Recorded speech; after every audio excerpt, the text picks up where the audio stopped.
What's up guys, welcome back to today's video. Today I'll be talking about how I was able to build an income through fitness. And depending on who you are, there's multiple ways you can make an income in fitness. I'm gonna start off with how I kind of went about it, and then I'll give you more insight on the approaches that you can take. I'm doing it more so from a YouTuber, athlete, competitor, social media influencer perspective, I would say. So I kind of toy around with multiple routes of it. I personally make money through sponsorships. You get paid a salary from companies depending on what they want from you in terms of delivery. You also make commission-based income. If you're working with a company, like for me, for example, if I have a code and I have supporters or followers that use my code, I'll generate some sort of commission-based pay from that code. So ultimately, that's like another way to make income.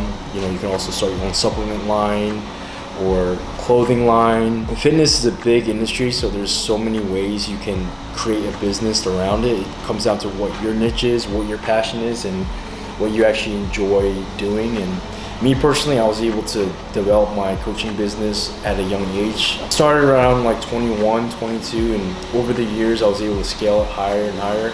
So as I grew older, I was able to gain more experience with coaching and obviously coaching people throughout the years. I'm very thankful for all my clients because I'm able to do what I love every single day, and it honestly doesn't feel like work. Like I would literally just jump on my phone. I have a ton of check-ins, and it's very interesting for me to play around with and see how they respond, because I'm working with a lot of committed and disciplined people, and they're very committed towards their goals. So I have that same exact output. I would really want to see them reach their goals. So I'm very curious to see how they respond to the program that I put them on. And obviously I'll make the changes when I need to, but coaching is something that I'm very passionate about. I love seeing people reach their goals and helping them towards them. And that's like an income source that I was able to develop through fitness. But ultimately, I would say competing is probably one of the biggest platforms for me, because when I first started competing, that's when I started to think about doing YouTube. And it wasn't like I just woke up one day and was like, oh, let me just make YouTube videos. I got in really good shape, and I was watching a lot of YouTubers at the time, and I was just thinking this is how I'm learning how to work out, from YouTube. So I feel like if I can create some YouTube videos within fitness, I think that'll be a cool thing to do. And I was preparing for my first competition at the time and finished my transformation video, which kind of went viral at the time. But I was unsure if I should release it or what I should do. And I was 2 weeks out from my first show ever, and I was just thinking let me just win this show so then I can add it into the transformation video, and then from there let's see how that plays out. And it actually gave me more motivation to actually win the show, so it kind of worked out in the end. And ultimately, after I released that transformation video, I had a lot of sponsorship opportunities, and I had a lot of companies reaching out. And you gotta keep in mind, I was 21 at the time, and I'm just very unaware of the business side of things and how to do stuff. So I feel I had a lot of learning to do in my early 20s, but I think now it all paid off because I obviously went through trial and error. And when you're trying to make money through fitness using social media, you have to treat yourself like a brand, like your own personal brand. And you want to see how your brand would collaborate with other brands and companies, and each brand or each person is going to have a suitability on what suits them best. And you kind of have to navigate and see what niche or what field of people you want to work with. And you want to be marketable, and you want to be able to provide something to these companies, because they're not just going to sponsorship you because you look good or you're good looking. You have to be able to bring them some sort of revenue at the end of the day. That's how you would make money through sponsorships. Creating your own business, I think it's the ultimate goal for everyone. If you're in the fitness industry or in fitness, I think you should try to create a business, whether it be coaching or meal prep company.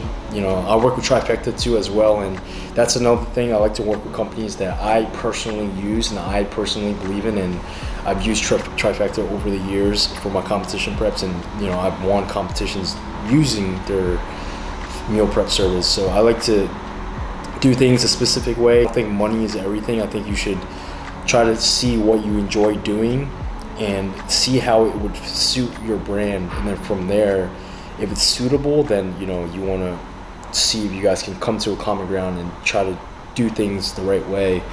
And you don't want to over hoard your socials with one specific brand, because you want to have multiple sponsorships with the minimal amount of posting requirements. That way you can still have some breathing space to post things that you want to post on your own, so you're not just like a walking marketing machine. So that's just like my take on it. From my experience, when I first started, I did make income from sponsorships, but then I did go ahead and create a business outside of that, and now I'm able to make multiple streams of income from doing that. And it was just crazy because like growing up, training and getting into competing, I never thought like I would be able to make a career out of fitness. It kind of just happened because I was in community college at the time for like a semester or two, and I was just thinking like, I don't know if I was just in school, obviously was getting an education, but I didn't know what I wanted to do exactly. And I was prepping for nationals at the time, and I was bouncing at a nightclub at the same time. So I was bouncing at night from 9 p.m. to like 4 a.m. Wake up, I would have class at like 8 or 9 a.m. and then trying to fit in training, cooking, and meal prepping and doing all that while trying to go pro. Like I was preparing for nationals was a very hard task, and I did one national show under that circumstance, and it's pretty damn brutal, to be honest. Probably one of the hardest preps I've done even to this day, in terms of obviously being that young. I didn't have any experience with prep, so it felt like absolutely difficult and challenging.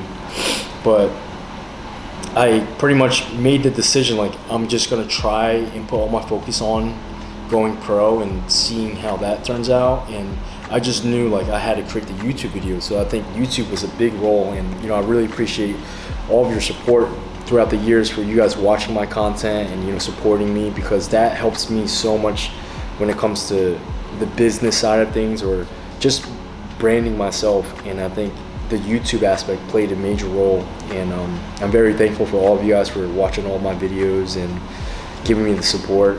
Tying in YouTube with competing and doing all the things that I'm doing, it kind of like it's like all in one shop. I'm just trying to nail all the cylinders I can, because I think you want to capitalize as much as you can, and I feel like I'm in a good position to do so. And you gotta find a niche that suits you at the end of the day. So I'm just gonna try to wrap it up. If you're looking to make income within fitness and you're trying to use social media, you should try to find a way to brand yourself and put out content towards the companies or partnerships that you're looking to partner up with. This is from the sponsorship side of things, and from there you obviously can get the opportunity if they see potential in you. And it's super saturated now compared to when I first started. The whole YouTube stuff was back in like 2016, maybe 2015, and it's not as saturated as it is now, so it might be even harder. But I get the question all the time, like how do you build your socials, or how do you build a following? And at the end of the day, it's almost like you have to kind of take a step back and think, why do you follow certain people? Like, why do you follow this person? Why do you listen to this person? And you got to kind of see how you can have people do that same thing with you. So like for me, I used to watch people work out and train so that I can learn from it. So in my head, I'm trying to implement that same exact teaching in a way where I can show how I train, what I eat, what I do to prepare for a competition.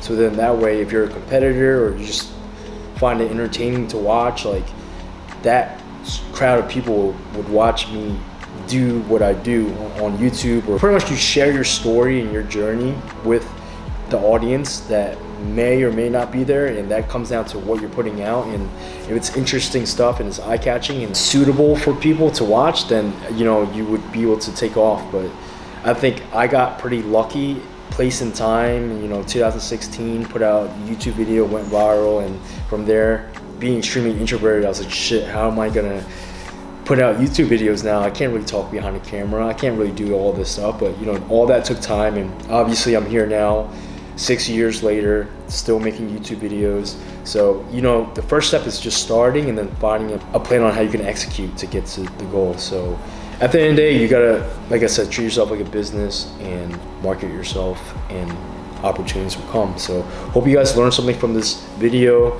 There's multiple ways to make income, depending on who you are as a person and what you really bring to the table. You can generate a good amount of income. Like, you could definitely make a lot of money in fitness, and that comes down to how you network with people as well and how you carry yourself. So just try to stay professional, be marketable, and just represent yourself in a really good way, and things should work out. But also, you also have to believe in yourself too, because I think there's this doubt where you're kind of putting out content and you're just like, oh, I don't know if people are gonna like it, and you kind of just have to not give a shit about what people think and just put out stuff for you. And at the end of the day, if it works out, it works out. If not, then you have stuff to look back on. So try to make a passion out of it first, and then if it works out, you'll be able to make a living through it. If not, you'll still be passionate about it. So it's a win-win. So I hope you guys enjoyed this video. Hope you guys learned something and take away something from it. From my perspective, being a competitor, having the platform I have, starting competing at such a young age, going to nationals, and then eventually going pro was probably the biggest platform for me, because now I'm on a world stage, meaning I'm going to be competing against guys from China, Europe, like Australia, Canada, at the Olympia in 25 weeks. And if I do really well, a lot of people are going to know about it, and that's just only going to give me even more opportunities. So these are little things I think about leading into competitions. Obviously I have passion for competing and I enjoy it, but I also think very business minded, and I know if I do really well with competing and just everything in general, things are gonna flourish. But hope you guys enjoy it. Gonna wrap it up and see you guys.